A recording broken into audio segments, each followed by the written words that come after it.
Trustee Mayra Linares Garcia. Present. Professor Karen Coughlin. Present. Professor Maureen Matarese. Yes, present. Hussein Abdul, the student rep.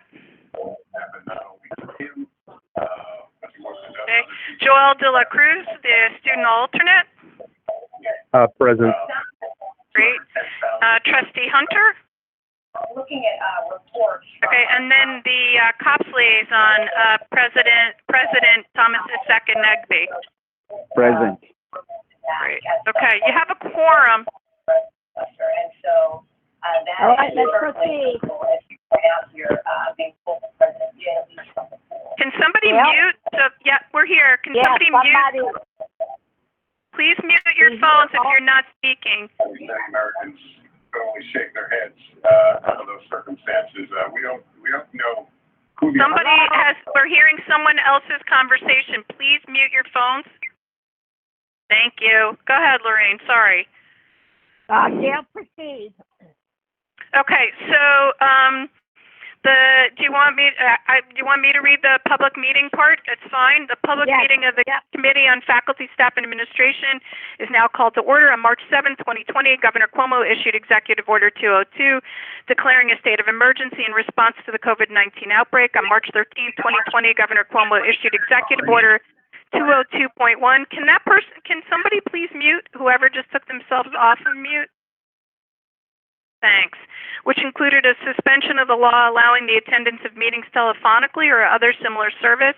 Article 7 of the Public Officers Law, to the extent necessary to permit any I think I'd have this memorized by now, any public body to meet and take such actions authorized by the law without permitting in-person access to meetings and authorizing such meetings to be held remotely by conference call or similar service, provided that the public has the ability to view or listen to such proceeding and that such meetings are recorded and later transcribed.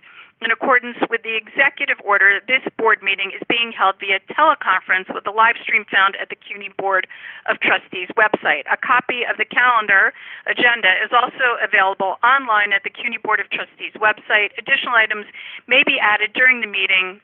As a reminder, please mute your audio so we can ensure that everyone can be heard. And now I will take a roll call attendance from members of the Chancellery. So members of the Chancellery, please respond present when you hear your name. Chancellor Matos Rodriguez. Presente. Excellent. General Counsel and Senior Vice Chancellor for Legal Affairs, Derek Davis. Present. And Executive Vice Chancellor and University Provost, Jose Luis Cruz. Okay, Executive Vice Chancellor and Chief Operating Officer, Hector Batista. Present. Senior Vice Chancellor Glenda Grace. Present. Vice Chancellor Dorian Gloria. Present. Interim Vice Chancellor Andrea Shapiro Davis. Present. President Vince Boudreau. And President Christine Mangino. Okay. Are they on, Gail? No, they aren't. It doesn't seem. They have items that are being presented, so they in case there were questions. So we'll check and see where they are. They were sent an invite. All right. Thank you, Gail. Now let's turn to the items requiring a vote today. Given that all board members are participating remotely, I will announce the resolution and ask for members to respond only if you would like to abstain or oppose them. Otherwise, your vote will be recorded as a yes vote. If you are voting no or abstaining, please state your name and vote. Additionally, if you wish to second an item or have any questions, please state your name for the record, and then let's try to avoid speaking over each other. We'll take the following items for approval. Action item 1A is the approval of the minutes of the June 9th, 2020 meeting. I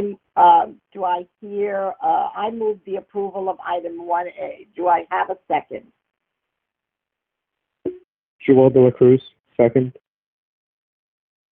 Thank you. Any discussion? Hearing none, we will now vote. Please only respond if you'd like to abstain or oppose. Hearing none, this item is approved. Now I'd like to address action item B, the policy calendar. Policy item B1, which is the resolution requesting approval of the Committee of Faculty, Staff, and Administration reports. So now I call on Dorianne Gloria to provide further background on this item. Thank you. On April 21st, 2020, Chancellor Matos Rodriguez announced a university-wide hiring freeze, as well as the creation of a vacancy review board for all college and central office personnel requests. Since the implementation of the hiring freeze and vacancy review board, total full-time headcount at the university has been reduced by 427 positions, from 19,559 to 19,132 through the end of August. This represents an overall reduction of 2.2% over this 4-month period. A summary of the data is as follows. In August of 2020, CUNY senior colleges employed 12,482 full-time employees, down from 12,802 in April of 2020, for a reduction of 320 full-time employees, or 2.5%. In August, community colleges employed 5,842 full-time employees, down from 5,940 in April, for a reduction of 98 full-time employees, or 1.6%. Also in August, the CUNY Central Office employed 808 full-time employees, down from 817 in April, for a reduction of 9 full-time employees, or 1.1%. The October Committee for Faculty, Staff, and Administration report contains 260 employee actions, including 165 fellowship leaves and 72 tenured faculty appointments and reappointments. Any questions, discussion?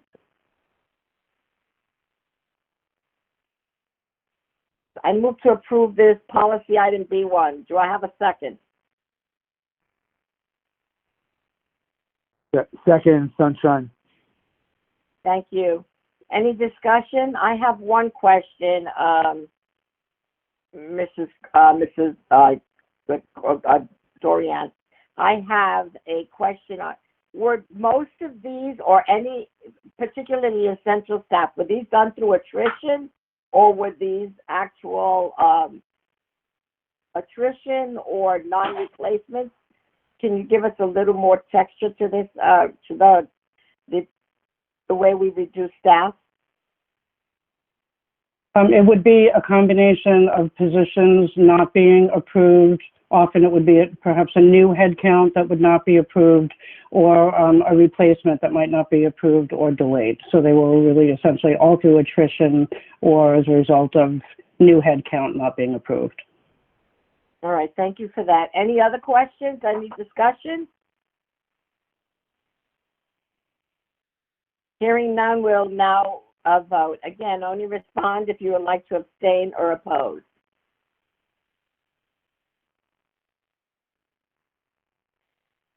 That's a unanimous approval of this item. Now let's move on to policy item B2. Is a resolution requesting to extend the period of the Chancellor's Emergency Relief Fund to June 30th, 2021. I now call on Senior Vice Chancellor Glenda Grace to provide further background on this item. Good afternoon, everyone. Good evening, everyone. This resolution is similar to a resolution that was proposed in June. As you know, the emergency fund was created in March in response to COVID-19. We have raised over $8.3 million, and there's still interest and need for the fund. And because of that, we're asking to extend the fund through this academic year. If anyone has any questions or concerns, please ask. I move the approval of item B3. Do we have a second? Joel De La Cruz, second. Okay, thank you, Joel. Any discussion, questions for Senior Vice Chancellor Grace?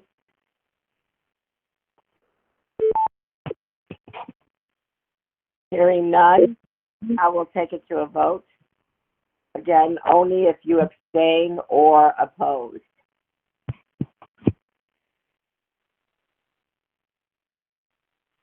Hearing no opposition or abstentions, this item is carried unanimously.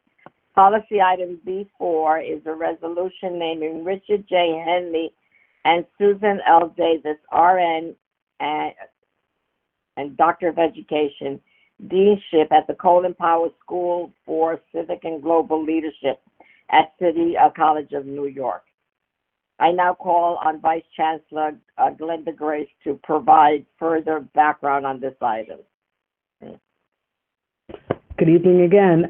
This is the first named deanship at the Colin Powell School for Civic and Global Leadership. It's being named by an alum, or donated by an alum, Mr. Henley, who went to City College from 1978 and actually was inducted into Phi Beta Kappa. Him and his wife have experienced, want to give back and establish this fund that would help, again, as I said, create the first deanship at the Colin Powell School of Civic and Global Leadership. Mr. Henley is the president and CEO of Healthcare Strategy Solution, an advisory firm focused on optimizing enterprise value for health service systems, private equity firms, and portfolio companies and other business entities. The plans would involve him satisfying the pledge over the course of the next 7 years on or before December 31st, 2027.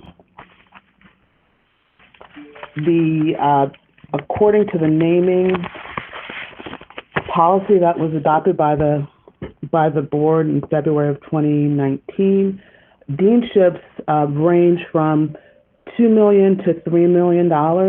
This is within that range. I would say that the endowment, the suggested endowment is $3 million, but again, it is within the range of the deanships that are listed in the naming policy, which are between 2 and 3 million, and this is 2.5 million. And again, it is the first named deanship at the Colin Powell School.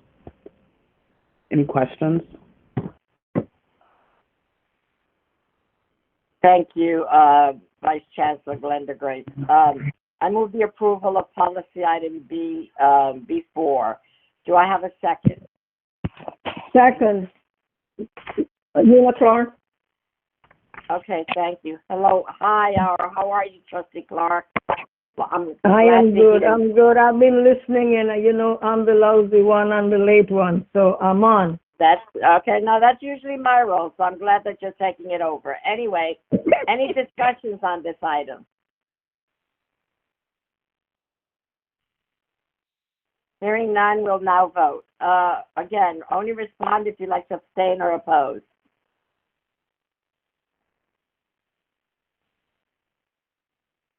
Hearing no abstention or oppositions, this item is approved unanimously. Any other announcements or discussions that not related to the agenda that anyone would like to raise at this time? Lorraine, I'm sorry, it's Gail. I think we skipped over policy item B3. Dr. Joseph Bertorelli, Mathematics and Computer Science classroom at Queensborough. You're absolutely right. Sorry about that. I guess no problem. Policy item B3 is the resolution naming Joseph Bertorelli, Mathematics and Computer Science classroom at Queensborough Community College. Now I call on Senior Vice Chancellor Glenda Grace to provide background on this item. As we all know, we've been dealing with the COVID crisis, and it's had significant impact in every way. And this resolution relates to a long-serving and special professor at Queensborough Community College who passed away due to complications relating to COVID. Since his passing, more than 97 faculty, staff, and friends have donated over $26,000, and the suggestion is that using these funds a classroom would be named in his honor. And this meets the recommendations that are set forth in the naming policy that was adopted by the board. Sorry to hear about his passing. Hello? I move that we name the classroom to be Professor. Okay, thank you. Do I have a second? Joel De La Cruz. Who was that? Joel De La Cruz. Okay, Oh, no, it's thank okay. you, The other Joel. person can go. Great. Any discussion?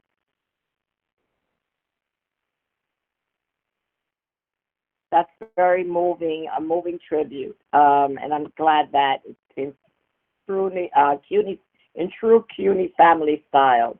Now we'll take a vote on this. Again, only respond if you'd like to abstain or oppose.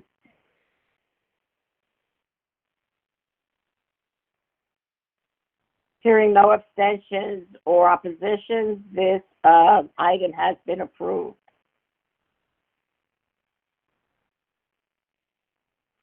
Now I will raise the question again. Are there any items or discussions or things that people would like to discuss that have not been a part of the agenda? With no more items on the agenda, I move to adjourn this meeting. Do I have a second? Second. Second. Oh, great. I think this was record time. Everyone stay safe and healthy and have a great evening, and we'll see you in the next, or at least speak to you in the next meeting. Bye-bye. Thank you. Have a great day. Thank you. Great evening. Thank you.